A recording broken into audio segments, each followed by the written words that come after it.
Hi, welcome. Enjoy the content, subscribe, and turn on notifications.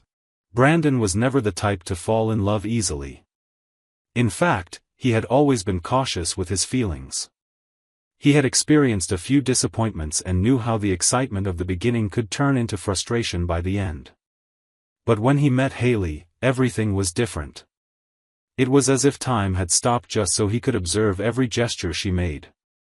Her smile, the way she played with her hair when she was nervous, the direct way she spoke her mind without considering others' reactions, it all affected him in a way that surprised him. And the more he got to know her, the more involved he felt. If other stories had made him hesitate, this one made him run. He started slowly. He would send her messages for no reason, just to let her know he was thinking about her. One day, he showed up at her door with a book she mentioned reading in her teens. Another time, he prepared a basket with her favorite foods and brought it to her workplace so she wouldn't have to eat alone. What surprised everyone the most was that he never expected anything in return.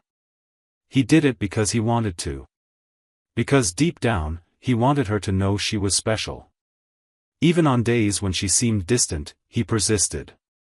When she said she was tired of everything, he listened patiently, holding her hand until the silence became comfortable. Haley, at first, thought all of this was over the top. She came from a troubled relationship full of empty promises and disappointments. She didn't want to create expectations. But over time, she realized there was something about Brandon that was different. He didn't need to say all the time that he loved her because his actions shouted it. When she got sick and couldn't get out of bed, he stayed by her side for 3 whole days, even though he had important commitments. He canceled everything. He said she came first. Haley was shocked by that level of dedication. No one had ever placed her at the center of everything like that. The dating request wasn't with flowers or speeches. It was with sincerity. He looked her in the eyes and said, "If you let me stay, I promise to make you feel safe. And if I ever fail, I'll try again and again." She cried. And accepted. From that day on, their lives transformed. They bought a simple house but filled it with plans. They painted the walls together, messing up the colors, laughing at the mess. They built memories as the days passed, and soon came the wedding. It was intimate, only with those who truly mattered. Brandon seemed unable to stop smiling. During the vows, he promised to be by her side even during phases when love wasn't obvious and that he'd fight every day to ensure she never felt alone again. Their first child was born a year later. Brandon was the kind of father who woke up in the middle of the night to warm up the bottle and sing songs quietly, even though he couldn't sing. He held the baby so Haley could rest, even after an exhausting day at work. He didn't divide tasks, he took them on as if every part of the routine was as much his responsibility as hers. 2 years later, their second daughter arrived. And the family felt complete. They took photos, went on picnics, celebrated simple dates with homemade cakes and drawings on the walls. Brandon loved to document everything, as if wanting to preserve each little piece of that happiness. But time, as it always does, began to alter the rhythm of things. Work demanded more, exhaustion weighed heavily, and the two started losing some of the connection that had once been so natural. But Brandon kept trying. He bought tickets to shows she liked, even though he didn't enjoy the bands that much. He prepared dinners when she said the day had been tough. He took the kids out for walks just so she could have some time to herself. And still, despite all these gestures, a void began to grow between them. He felt something was off but thought it was just the accumulation of routine. Until that night. Haley seemed strange, her gaze distant, as if she were somewhere else. Brandon felt a tightness in his chest, as if sensing what was coming. She sat on the couch, held a pillow tightly, took a few deep breaths, and then said it. Just a few words. And they were enough to bring everything crashing down. "I got involved with someone else." She said it was impulsive, that it didn't mean anything, that she felt suffocated. That it shouldn't have happened. But for Brandon, it meant everything. Because it dismantled the story he believed he had built with so much effort, so much love, so much care. He stayed silent. He got up, went to the bedroom, grabbed a pillow and a blanket, came back to the living room, and handed them to her. "You sleep in the guest room." He said it calmly, without shouting, without crying. But inside him, something had broken. From that night on, every gesture that had once been filled with affection turned into distance. And even though she apologized, even though she cried, even though she tried to explain, he could no longer listen with the same heart as before. The betrayal, for him, wasn't just about the act. It was about everything it represented. About how much he believed he was enough. About how much he gave himself, believing he was building something solid. And now, faced with that reality, Brandon could only think of one thing: how can someone destroy so much, even after receiving everything? That night destroyed more than just a promise. Haley curled up on the mattress in the guest room as if that could push away the guilt that was crushing her. She knew Brandon had taken the news like a blunt blow. His lack of reaction was more terrifying than any scream. In his silence, there was a contained cry, a stifled pain, a disappointment spreading through every corner of the house like a crack no one knew how to fix. The next morning, Haley woke up early. She prepared breakfast for the kids and waited for some gesture, any sign that said there was still something to save. Brandon came down the stairs, poured his coffee, and said good morning without looking up. It was the first time she felt invisible in her own home. Later that afternoon, with a heavy heart, she took paper and pen and wrote a letter. She wrote as if pouring out her soul. She told everything: the regret, the shame, the reasons she herself was still trying to understand. She didn't justify the mistake, but she tried to explain how she got there. She folded the letter carefully and left it on his pillow, taking a deep breath before leaving the room. When she returned later, the letter was still there. Untouched. That broke her. She thought about taking it back but decided to leave it. If he wanted to, he would read it. If he ignored it, that would be another answer. The next morning, while tidying up the kids' room, she passed by his bedroom door and saw the letter was gone. The pillow was smooth, as if no one had slept there. She felt her chest tighten. He had read it. Or at least, he had touched it. And that, as small as it was something. That night, she found the letter folded again, but now on the living room table. On top of it, a note with just 2 words: "I read it." That was enough to make Haley cry in the bathroom for almost an hour. Brandon had read it. He knew everything. But still, he chose to keep his distance. In the days that followed, she tried to hold on to whatever she could. She requested a transfer at work, completely distanced herself from the coworker involved, ignored messages, blocked numbers, changed her routine. She wanted to show with actions that she was still worth it. Brandon noticed. But he didn't react. The only thing that changed was that he started coming home later from work, as if trying to stay out of the house as much as possible. Haley then began planning every gesture carefully. She prepared his favorite dishes, left small affectionate notes, organized the house details the way he liked them. But the responses were dry. An okay, a nod, a change of subject. It was like living with someone who had already said goodbye but stayed out of obligation. The most painful part was realizing that he cared for the kids with the same tenderness as always. He smiled with them, played, was present. But when he crossed paths with her, it was like walking through an empty street. The absence of words, touch, eye contact felt like being dead while still alive. And she felt it every second. She suggested couples therapy. He agreed but made it clear, "I'm doing this for the kids." In the first session, Haley opened up. She talked about how she felt before the betrayal, how the routine had swallowed the woman she once was. She spoke about emotional exhaustion, suffocating loneliness, the constant feeling that no one saw her. She said she made a mistake trying to find outside what was hurting inside. The therapist listened. So did Brandon. But at the end of the session, he simply said, "That doesn't change what you did." The sentence fell like a verdict. And even so, she went home with him, sitting in the car as if accepting punishment for something she couldn't fix. The sessions continued. Haley tried to piece things back together, even though it was cutting her fingers. She prepared a special night with old photos of them, music that marked the start of their relationship, a simple cake with his favorite flavor. Brandon came home, looked at the table, and said, "I'm not hungry." He went upstairs and locked the door. She blew out the candles one by one and put away what was left. Then she sat on the couch and stayed there until morning, asking herself if there was still any part of him worth fighting for. And even though she was hurt, her internal answer was still yes.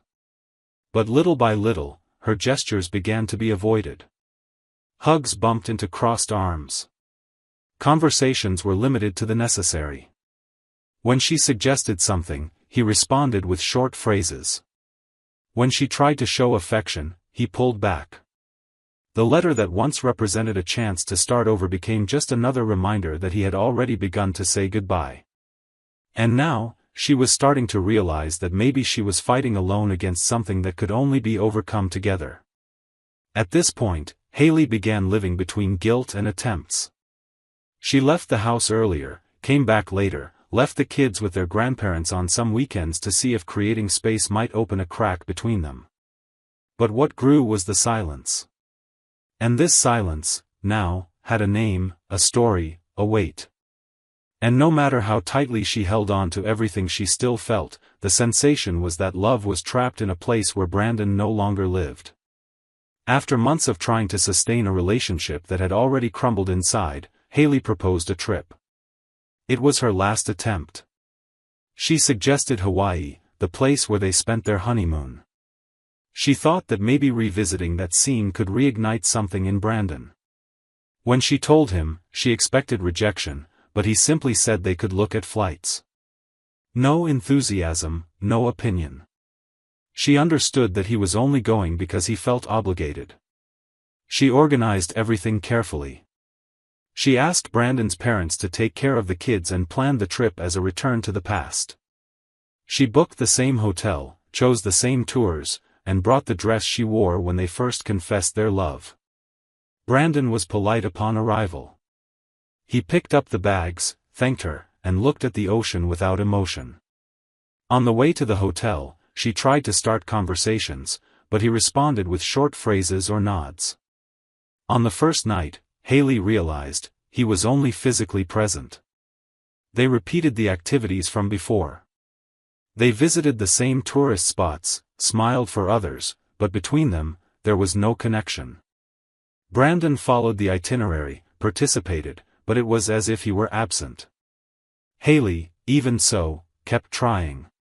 She scheduled a boat ride at sunset. It was the same one from years ago. They sat side by side. She talked about the kids, about how fast they were growing.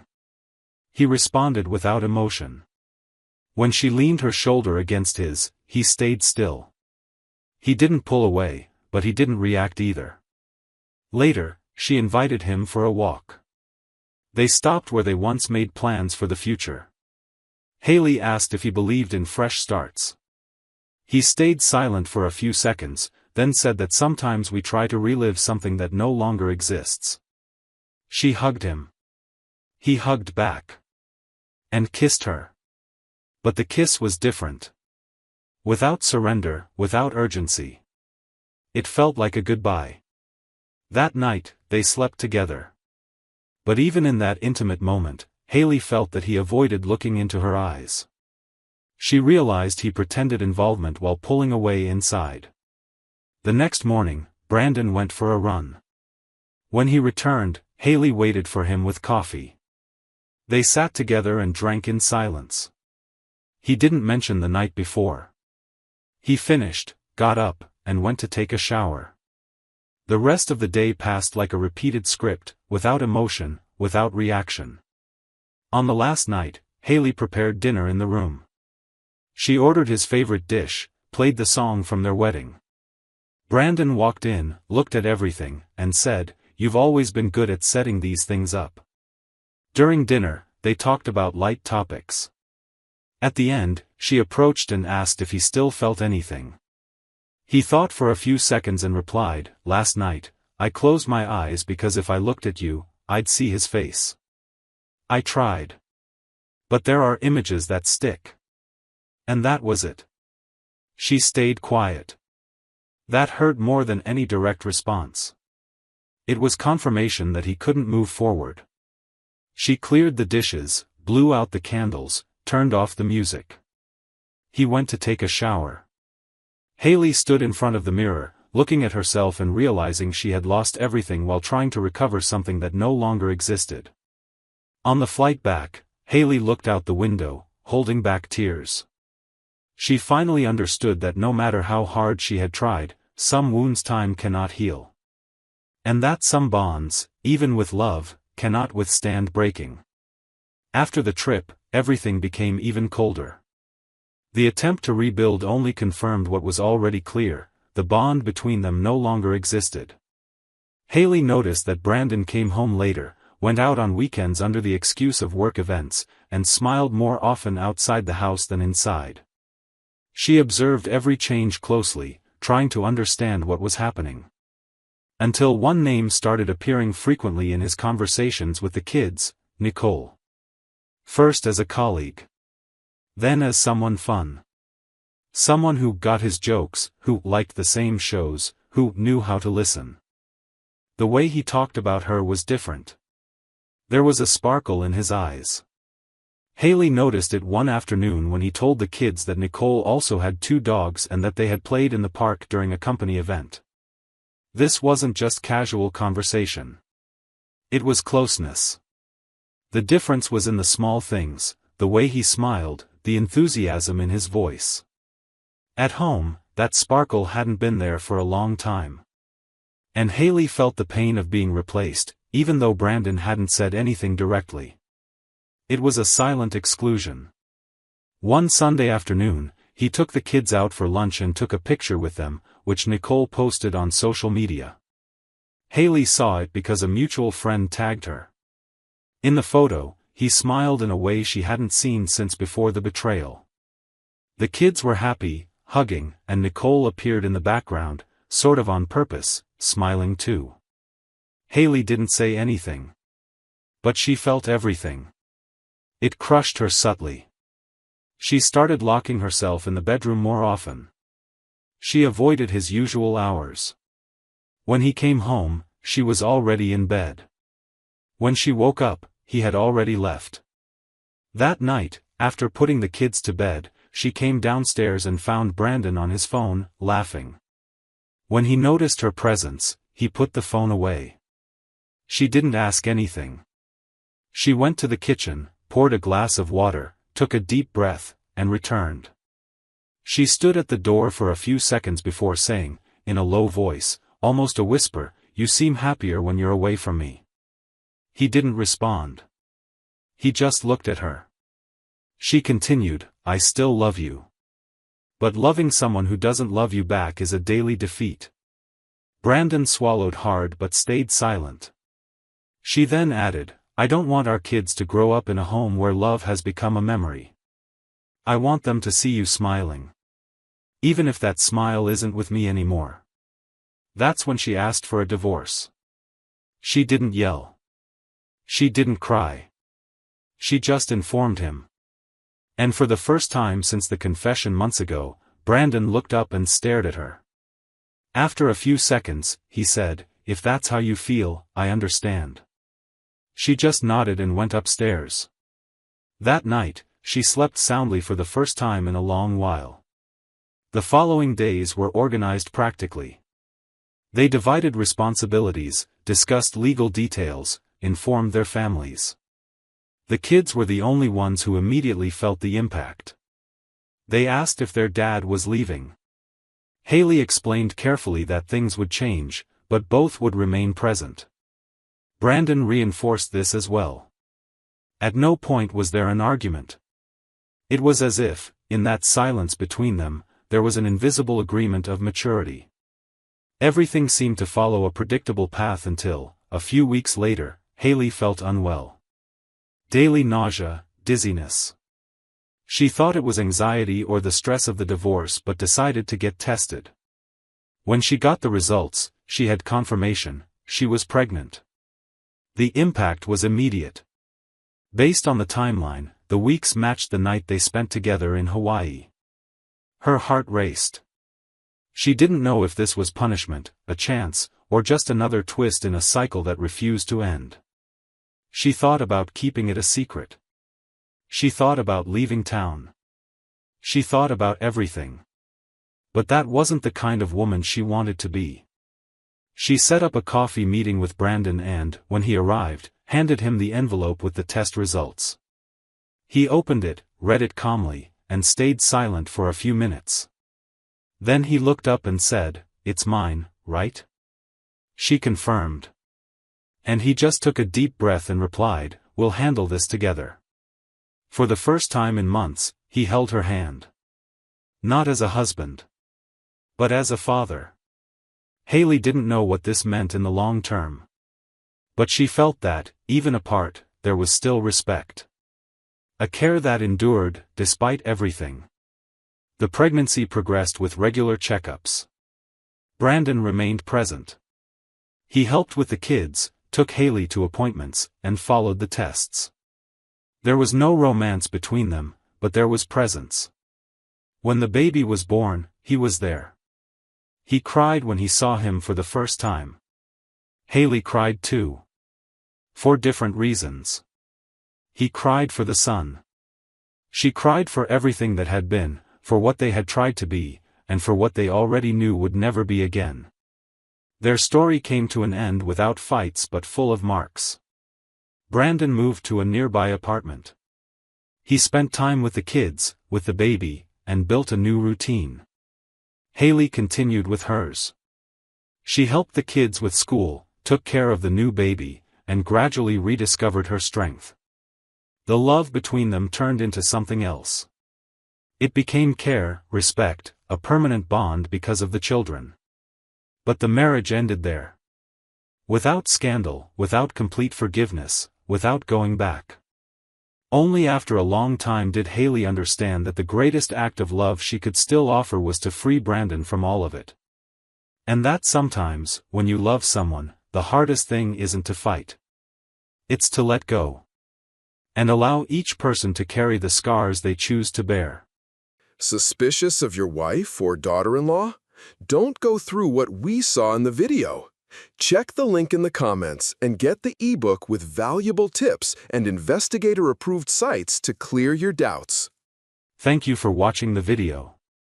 If you enjoyed it, don't forget to subscribe to the channel and turn on notifications so you won't miss any updates.